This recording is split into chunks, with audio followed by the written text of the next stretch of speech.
Sahabat Al-Ma'tuk, mari berdonasi untuk keperluan serta kegiatan media Al-Ma'tuk agar kami dapat selalu menyajikan tayangan-tayangan yang bermanfaat bagi umat muslim. Caranya mudah, silakan klik link yang ada di kolom deskripsi atau scan barcode donasi yang berada tepat di layar Anda. Jazakumullah khairan wa barakallahu fikum. Bismillahirrahmanirrahim. Assalamualaikum warahmatullahi wabarakatuh. Alhamdulillah wassalatu wassalamu ala Rasulillah wa ala alihi wa ashabihi wa mawalah ba'du. Ikhwah rahimani wa rahimakumullah. Kita lanjutkan pembacaan kitab Riyadhus Shalihin pada bab Ar-Raja, hadis nomor 422 atau hadis yang ke-6 dari bab Ar-Raja. Karena hadisnya panjang, saya bacakan, terjemahkan, selesai. Ya.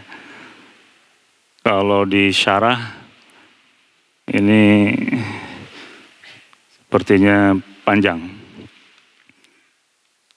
Qala al-muallif rahimahullah wa an Itbana ibn Malik radhiyallahu anhu wa huwa mimman syahida Badran. Hadis ini diriwayatkan dari Itban bin Malik, salah satu sahabat yang ikut peperangan Badar. Dalam riwayat yang lain beliau juga sempat mengikuti perjanjian pada Aqabah yang pertama atau yang kedua. Ini cukup terkenal, Itban bin Malik ini seorang sahabat dari Ansor Al-Khazraji yang disaudarakan oleh Rasulullah sallallahu alaihi wasallam dengan Umar ibn al-Khattab radhiyallahu taala anhu. Kenapa cukup dikenal?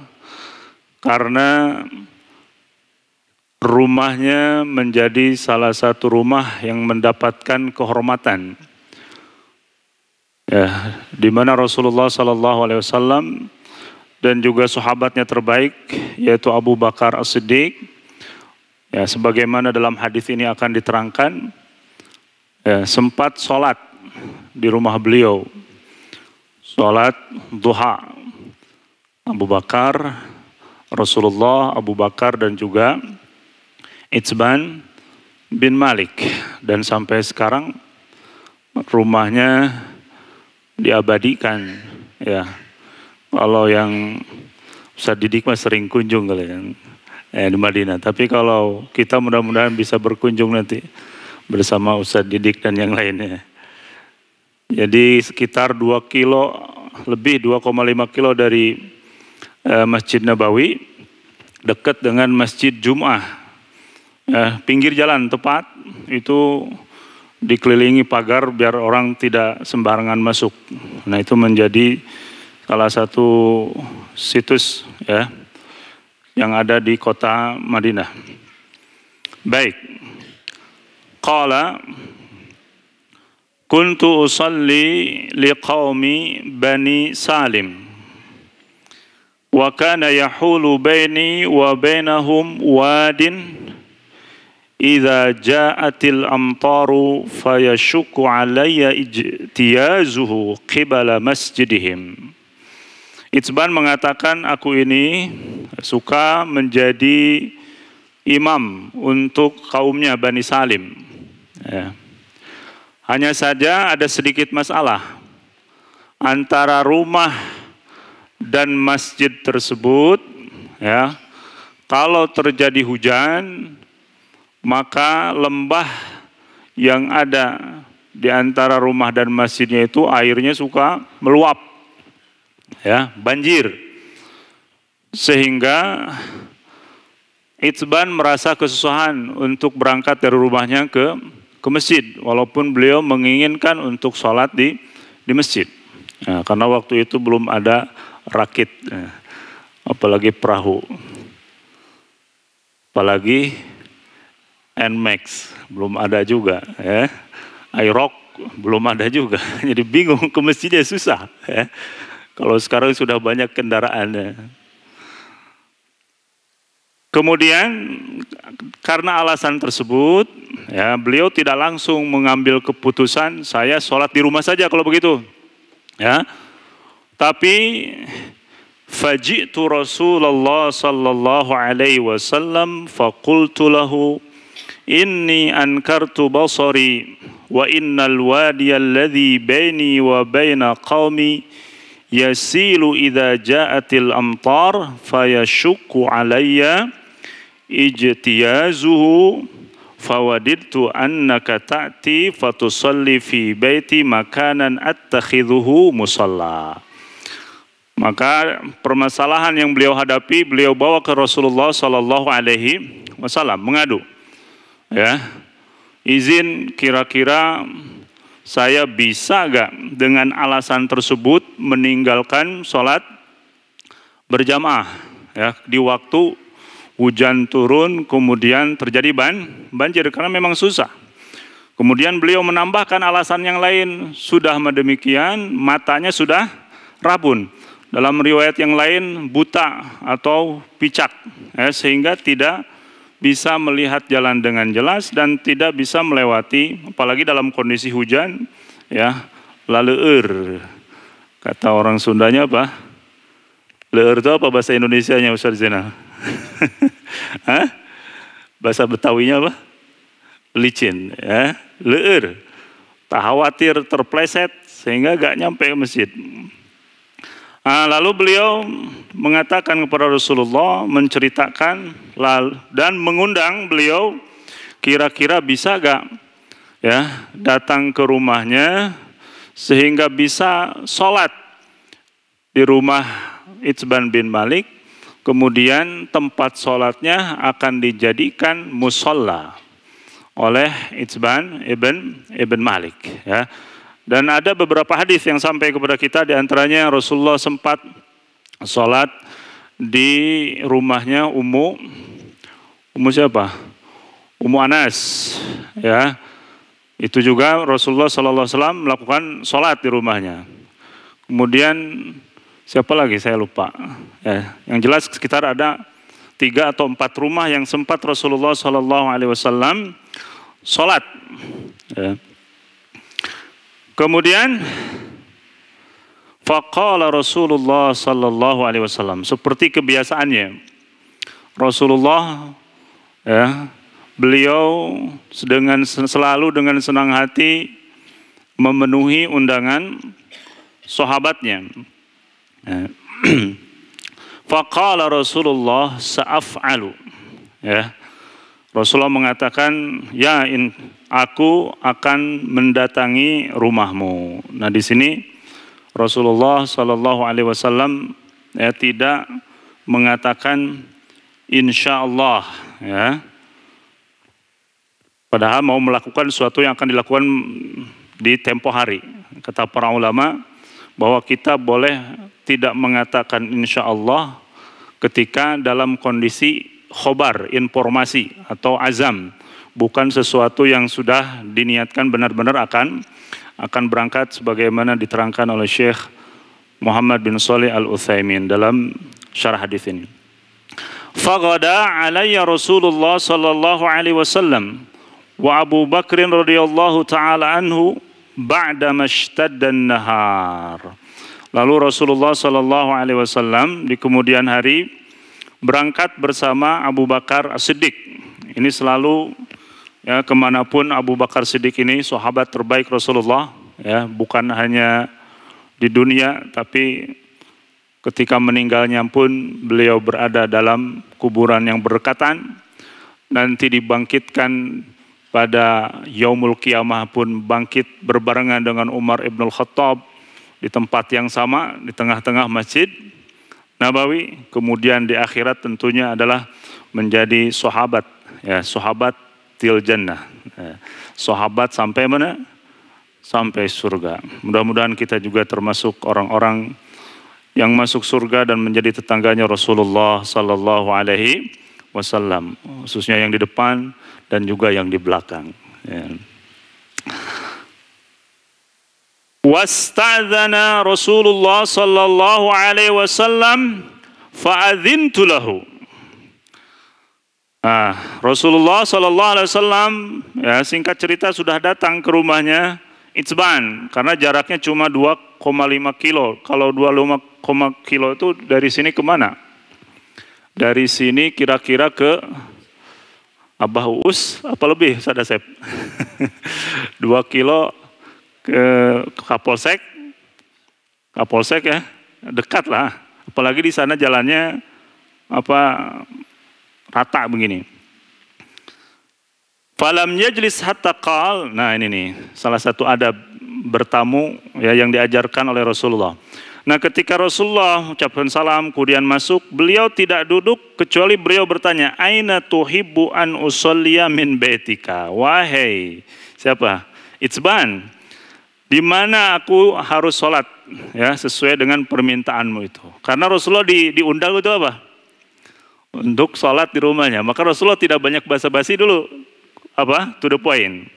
Ya, beda ketika beliau diundang kemana? Ke rumahnya ibunya Anas, diundangnya untuk makan. Maka Rasulullah tidak minta sholat, tapi beliau apa? Makan dulu sesuai dengan undangan, baru setelah itu diminta sholat, beliau sholat. Nah, jadi ini adalah salah satu adab ketika kita bertamu, ya, menyampaikan sesuatu yang mau kita sampaikan terlebih dahulu, baru setelah itu basa-basi. Ya. Kalau kita biasanya terbalik ya, basa-basi saja, udah hampir lupa, pas mau pulang, belum tersampaikan tujuannya kan, akhirnya balik lagi ke rumah. Nah, hendaknya kita menyampaikan apa? Menyampaikan tujuan kita untuk berkunjung atau datang itu apa, ya. Kemudian setelah itu baru hal yang lainnya yang kira-kira tidak mengganggu waktu orang yang kita kunjungi. Fa asyartu lahu ilal makanil ladzi uhibbu an yusalliya fihi. Kemudian aku pun menunjukkan ke tempat di mana Rasulullah sallallahu alaihi wasallam bisa melakukan salat. Faqama Rasulullah sallallahu alaihi wasallam fakabbara wa safafna wara'ahu fa shalla rak'ataini thumma sallama wa sallamna hina sallama. Lalu Rasulullah sallallahu alaihi wasallam bertakbir, kami pun membuat shaf di belakang. Lalu sholat 2 rakaat, ketika Rasulullah salam, kami pun mengucapkan salam. Ini Rasulullah melakukan sholat duha. Jadi sholat sunnah nawafil, baik itu rawatib, sholat sunnah, sholat mutlak, sholat malam, terkadang ya kalau tidak dijadikan kebiasaan dan tidak ada kesepakatan dulu sebelumnya, bisa dilakukan sholat berjamaah. Ya, sebagaimana Rasulullah sempat sholat malam bersama Abdullah bin Abbas, bersama Hudzaifah, bersama Abdullah ibn Mas'ud. Tapi itu tidak direncanakan, tidak di WhatsApp dulu. Tidak diumumkan di WhatsApp, ayo siapa yang mau sholat malam ini? Saya siap. Tidak seperti itu. Ya, kecuali yang memang sholat disunnahkan berjamaah, sholat tarawih, istisqa, sholat gerhana, sholat apa lagi? Sholat sunnah itu. Nah itu boleh. Tapi kalau yang sifatnya sholat-sholat yang tidak dicontohkan Rasulullah selalu berjamaah, maka tidak disunnahkan. Jadi kalau kita masuk masjid di malam hari, tiba-tiba mendapati Ustadz Zainal sedang sholat malam di sini, bolehkah ikut? Ya boleh saja. Kecuali ya bagi para pelajar atau santri yang lagi latihan untuk sholat sholat malam agar terbiasa, misalkan dijadwal. Kalau tidak dijadwalkan karena ada yang datang, ada yang enggak, misalkan bagian takmir atau kesantrian menjadwalkan dalam sepekan 1 kali dan sebagainya, itu dikecualikan oleh para ulama karena untuk sebagai pondasi dasar untuk latihan agar terbiasa ke depannya melakukan sholat malam, ya. Tapi tidak dijadikan kebiasaan yang terus menerus. Fahabastuhu ala khaziratin tusna'u lahu. Setelah selesai sholat, ya, kami menyiapkan makanan khazirah. Khazirah itu makanan jenis kayak bubur tapi lebih kental yang dibuat dari tepung, ya. Apa ya? Ustaz Zainal lah sering makan di sana. Kayak apa namanya? Enak lah. Ya, itu salah satu makanan istimewanya, ya, istimewanya orang Arab. Ya. Kemudian fasami'a ahlad dar anna Rasulullah sallallahu alaihi wasallam fi baiti fathaba rijalun minhum hatta kathura rijalu fil bait.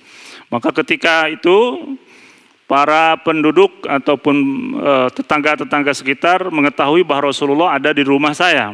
Maka mereka berdatangan, ya, sampai berkumpul di rumah Itzban. Faqala rajulun ma fa'ala Malik la arahu. Tiba-tiba ketika sudah berkumpul, ya, jadi kebahagiaan para sahabat ketika melihat Rasulullah dimanapun mereka berdatangan, ya. Ya seperti kita kalau kedatangan syekh, kedatangan orang-orang yang berilmu, kita senang untuk mendekat karena ingin mendapatkan ilmu, ingin melihat adabnya dan sebagainya. Apalagi sahabat, ya, ketika melihat Rasulullah SAW mereka berdatangan. Tiba-tiba dalam tengah-tengah obrolan ada seseorang yang, mana Malik nih? Kita gak melihatnya, orang-orang pada berdatangan, kok Malik gak datang?